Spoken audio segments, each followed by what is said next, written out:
Everybody, it's Rob from This Board Game Life. And today, as you can see here on this table, I've got EPOS, Gentes game, or Gentes. I'm not quite sure how to say that. But this is the follow-up game to Gentes, which came out, wow, a long time ago. Well, I don't even know how many years ago, 10, 15 years ago, something like that. And it came out from Tasty Minstrel Games, which is sadly not around anymore. But this is a follow-up game to that. That actually, I got it around here somewhere, but it was a big production. It had a folded space insert, really good quality. It was one of their final games that Tasty Minstrel released before they closed up shop. But here we have the sequel, follow up, whatever, or in the same IP universe game. It's a game by Stefan Risthaus and artwork by Harold Leesky. It's a 1 to 4 player game, 90 minutes plus. So take that for what it is. 2 hour plus game probably, and it's for ages 12 and up. And this is a Spielworxx game, and I'm a sucker for their games. I definitely get the FOMO with their games because they used to have such limited print runs before, and I'd always like jump at them and get them because they were so infrequently reprinted that I had the FOMO for sure. So here, let's take a look at the back of the box. So you can see kind of like the baseboard, the cards, the player boards here, 2 layer, of course, and the discs. And yeah, let's see what we've got in here. Well, actually, let me read this here. So a little bit of stuff. So dive into the adventures of EPOS, your ticket into the Gentes universe. With a base game, 8 scenarios, and an epic campaign game, we bring the adventure right to your tabletop. Play the scenarios in any order you like, replay your favorites, or skip one if you prefer. It's all up to you. And if you want to dive straight into the campaign after the base game, go for it. EPOS is not just a game, it's an invitation to experience unforgettable moments together and create stories. And there's quite a bit of stuff in this, by the way.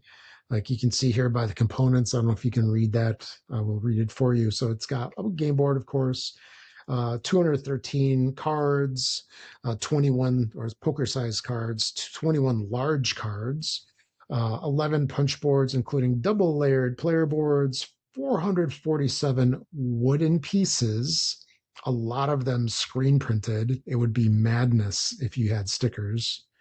We shall see. I'm hoping there's no stickers in here. And 10 rule booklets. Why have one when you can have 10? A score pad and zip storage bags. Can't say Ziploc because, trademark. You get sued, whatever. I don't know. So let's check this bad boy out and see if we got this kind of centered here. So they weren't kidding. Look at this. This is not, each language. These are all US printing. So here, we'll go and get into these in a second. Oh, another one. And then here we have the campaign sheet. All right, so these are, probably like scoring and such. So there's a lot of these. I don't know, maybe 50 to 100. I'm guessing maybe 50. And they are different front to back. So we've got that. I'll put that off on the side.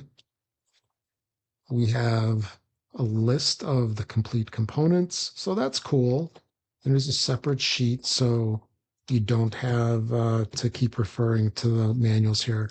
And this is also scenarios, right? So if you look over here as an example, scenario, what that scenario needs. So base game, general, these are used across multiple scenarios, and then the individual scenarios 1 through 8, and then the campaign, everything that they use.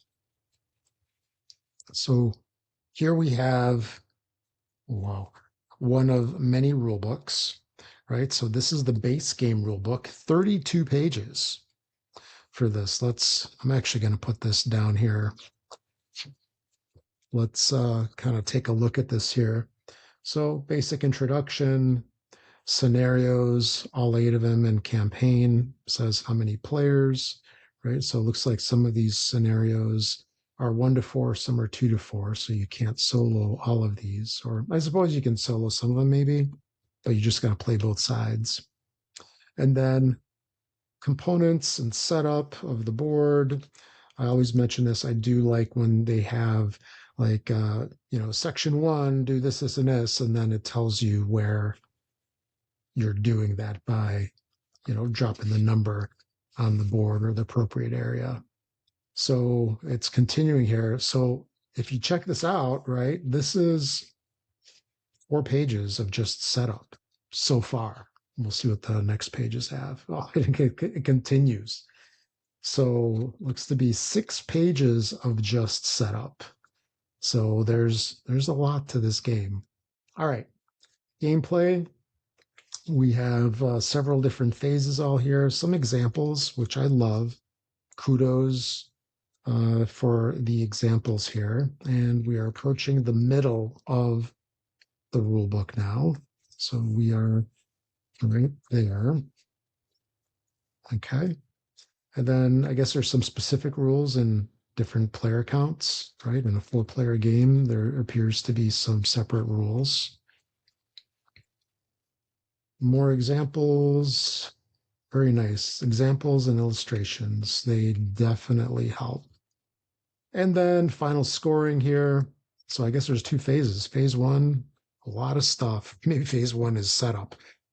Then the game is phase 2. But we got the reform phase, not very much to it. And then final scoring here and adjustments for 2 players.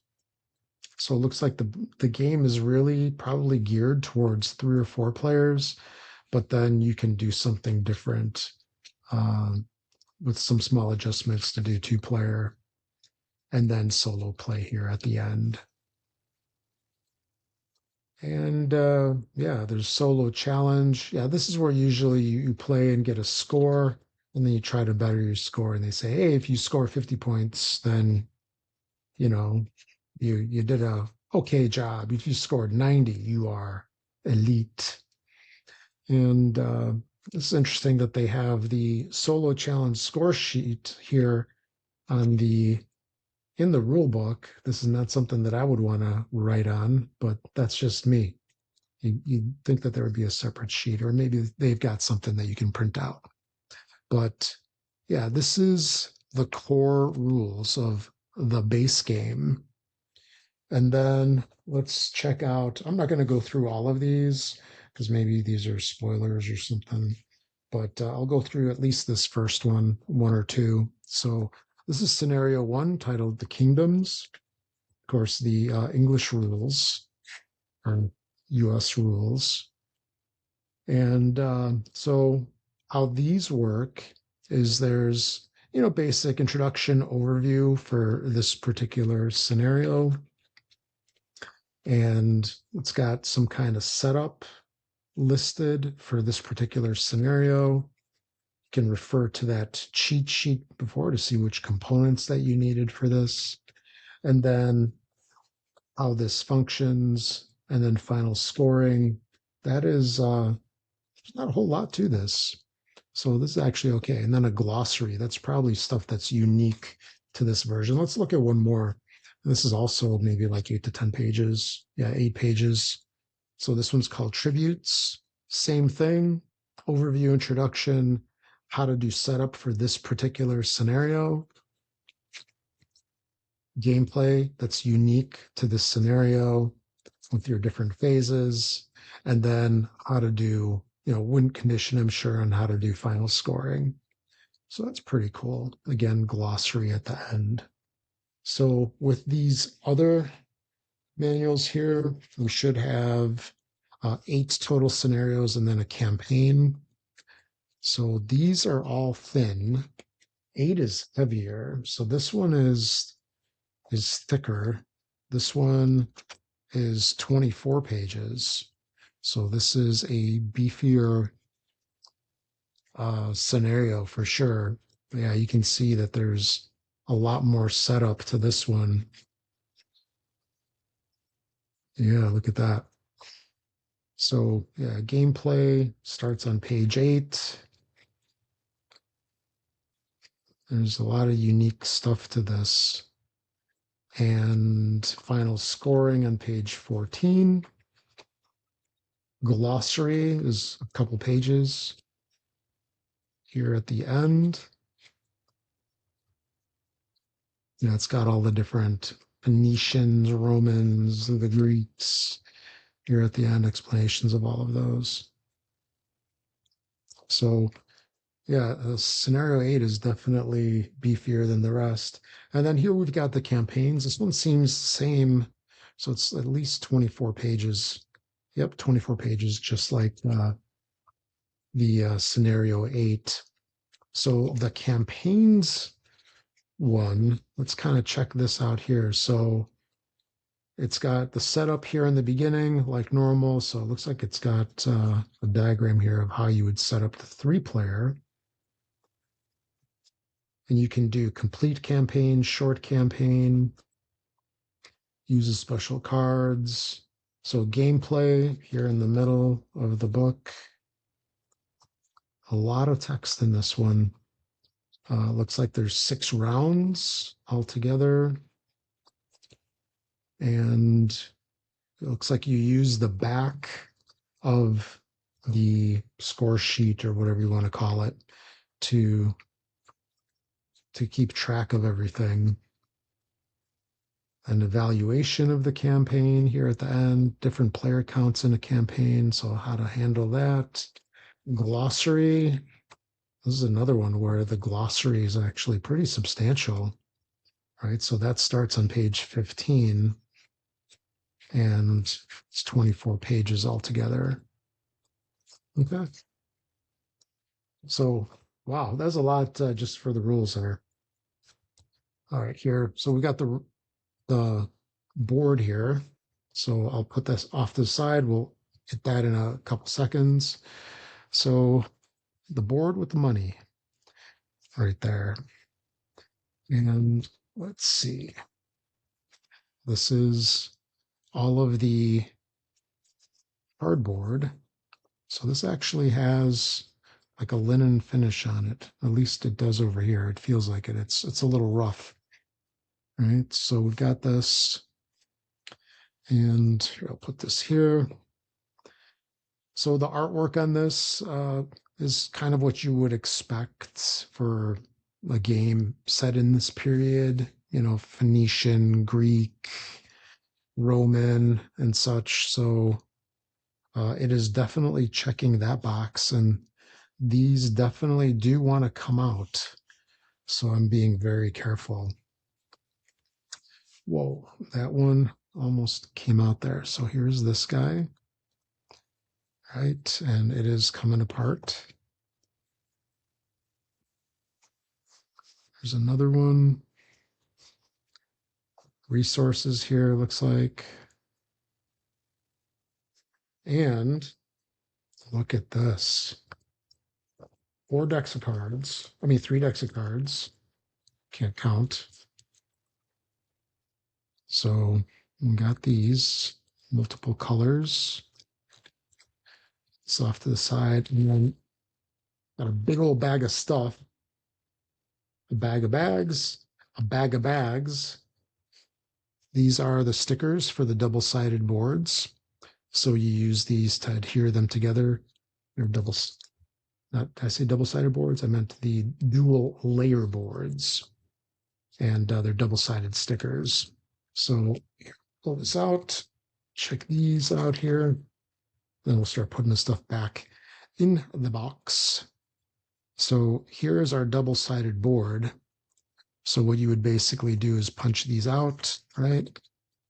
And then you would probably put them in the corner. I'm sure the manual says where to put these, but you would pop all these out, get that off on the side there, and then use those stickers to get the corners stuck down and get this thing nice and rigid. So that looks like it's fairly easy to do. And there's one per player, different player colors there. This is going to be pretty easy. So these are the big cards that we mentioned when we were going through the components in the back. And yeah, these are big cards. I mean, I don't know if I would actually count these as cards, but they are definitely cards, rounded edges and such. So there's a whole bunch of these.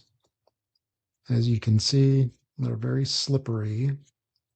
So they'll be easy to shuffle. And again, the artwork is pretty much spot on with the period that this is set in. Let me see if I can get these back in here. But yeah, that's a ridiculous amount of bags that this came out with. I appreciate them.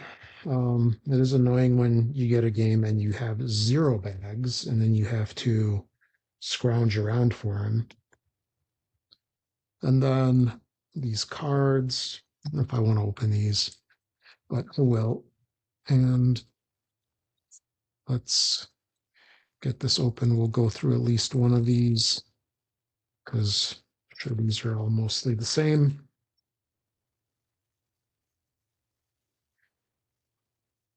Good quality cards. Again, the artwork is pretty much right on with games that are set in this period. Very slick. So they're not grippy towards each other. So here, yeah, you can see some of these cards here. And on the backs, there's a lot of text. I'm guessing it has some kind of tie-in possibly with what's on the front. So we got all those, one per player here probably.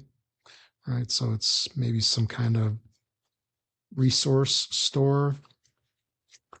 And just put those in here and put the rest in. Be careful with this box so it doesn't go too crazy on me. All right, let's check these out. So what they were saying on the back was that these are mostly silk screened. And so I appreciate that. This would be just nutty if it was all, you had to sticker all of them. That'd be like a whole day of just stickering. And I was just thinking that a game from this period isn't complete without some kind of square wooden component. This would be sticker madness here, as it is in a lot of games. So we've got that. Let's see if that is what would the their components would be. So I'll just go through all these here. So we've got discs of various colors. We've got more cubes upon cubes. I think that was it for the cubes. Like that. And we have resource cubes here. More cubes. More components. Then we've got our workers. Yeah, this really reminds me of Rolling Through the Ages. No, the dice game, not the CGE game. I'm drawing a blank on the name. And then got more wooden components. These are, I mean, all of these are nice and heavy. Oh, and then here we go. One per player, right? These are probably score track, I'm guessing. Then we have the wooden sticks. And I don't know, some kind of mountains, houses, boats, people. in here. We're good. Put those off to the side and get this in here. All right, let me put these back and then we will take a quick look at the board. I need to be careful with this because it's going to shift my tablecloth and we don't want that. And then the board, it's a pretty big board. Come on, there we go. We've got it upside down. We flip it. So then here's your board. So there we go. So it's nice and straight for you guys. It's a colorful score track on the outside. Cards go down here at the bottom. And yeah, it looks like area control of some sorts, possibly, because you got your different areas of, the different regions in Europe and Northern Africa, and a little bit of Asia over here. So pretty cool. The back is, well, let me see. So it's printed on the back as well. I wonder if that's for player accounts. So we have that there. And then this one has, I don't know, some kind of torch symbol over here. So I'm guessing this is the different boards are used for either different player counts. I'm thinking probably the scenarios or campaigns use different sides based on whichever one you're playing. So that looks like a big production there, specifically just on the board alone. So there we have it. There's our look into EPOS, a Gentes game. Hope you enjoyed that look into it. I'm actually looking forward to getting this to the table. Looks like it's going to be a lot of reading, but that's okay. It's part of the hobby, right? Reading and learning, or having somebody else teach it to you. One of the two. But yeah, I hope you enjoyed this look into EPOS. Make sure to check out the other videos we've got on our YouTube channel. Please like and subscribe. We've got tons of great content on there, more unboxings just like this one, playthroughs, run-throughs, mailbags. We put content out every day. And then we've also got a podcast, which is also on YouTube and available at your local podcatcher or downloader listener app that you have. So thanks for watching, everybody. We'll catch you all in the next one.